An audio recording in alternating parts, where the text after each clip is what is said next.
আসসালামু আলাইকুম বন্ধুরা, আমি এইমাত্র চলে আসছি উল্লাপাড়া গ্যাস লাইন হাটে। তো গ্যাস লাইন হাটে আজকে কিন্তু অনেক বড় বড় গরু আমদানি হয়েছে, ঠিক আছে। তো কোরবানির এইটাই হচ্ছে গ্যাস লাইনের শেষ হাট। এরপরে হয়তো আর হাট হবে না। তো কোরবানির আগে আজকে অনেক বড় বড় গরু আসছে। তো আপনাদের আসেন প্রথমে ঘুরে ঘুরে দেখাই, গরুগুলো ঘুরে ঘুরে দেখাই।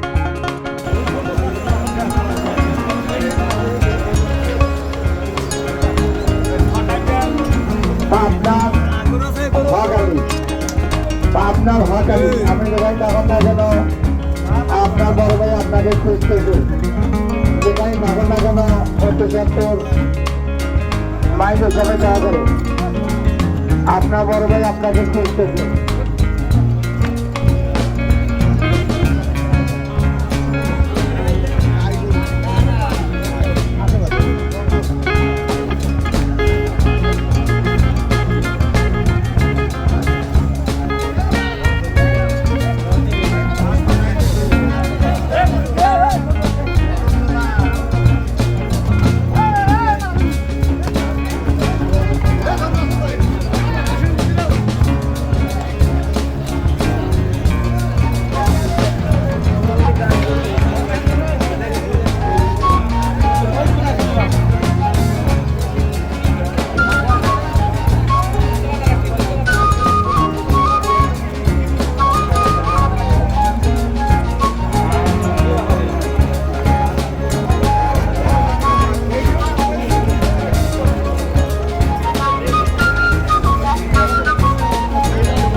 আসসালামু আলাইকুম কাকা, এটার দাম কত?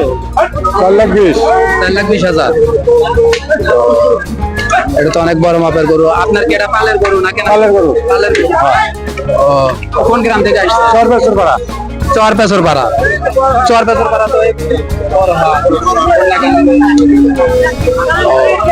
তো গরুর দাম রাখছেন হচ্ছে ৪,২০,০০০। হ্যাঁ, ৪,২০,০০০। তো এই হাটের মধ্যে এটাই সর্বোচ্চ নাকি আর থেকে বড়? বড় গরু। ৪.৫ লাখ টাকা দাম কই? হ্যাঁ হ্যাঁ, না গরুটা দেখে ফাঁকে দেখে চোখে পড়ে, বুঝছেন, অনেক মানে ভালো মানের। তো কয় বছর হলো পাইছেন এই গরুটা? 19 মাস। ও, তখন কিনছিলেন কত দিয়ে? ১,১৫,০০০। ১,১৫,০০০। তাহলে 19 মাস, প্রায় ১.৫ বছরের উপরে পাইছেন। তো ১.৫ বছরে তো অনেক কষ্ট করছেন, অনেক ভালোবাসা জন্মেছে এই গরু। তো গরু বিক্রি হইলে কি কষ্ট পাইবেন নাকি? কষ্ট আর কি হবে, তারপরে কষ্ট পাইলেও কিছু করার নাই, কারণ এটা হচ্ছে একটা, যাই হোক, যদি সামর্থ্য থাকতো তাইলে বেচতো না, কিন্তু টাকা পয়সা দরকার, আবার এই উদ্দেশ্যেই পালা, মানে পাইলে বিক্রি করবে এই উদ্দেশ্যেই কেনা। তো সেই জন্য কষ্ট হইলে বিক্রি করবে। তবে গরুর প্রতি ভালোবাসা তো আছে। হ্যাঁ, ভালোবাসা আচ্ছা, ইনশাল্লাহ। তো সবাই আসবেন, গ্যাস লাইন হাটে আসবেন। তো এই যে আপনারা দেখতে পাচ্ছেন যে আজকে তো লাস্ট হাট। হ্যাঁ, গ্যাস লাইনে এরপরে তো আর হাট হবে না, মানে কুরবানি ঈদের আগে এটাই লাস্ট হাট। তো আজকে কিন্তু সারা রাত এখানে হাট হবে, সবাই আসবেন ইনশাআল্লাহ।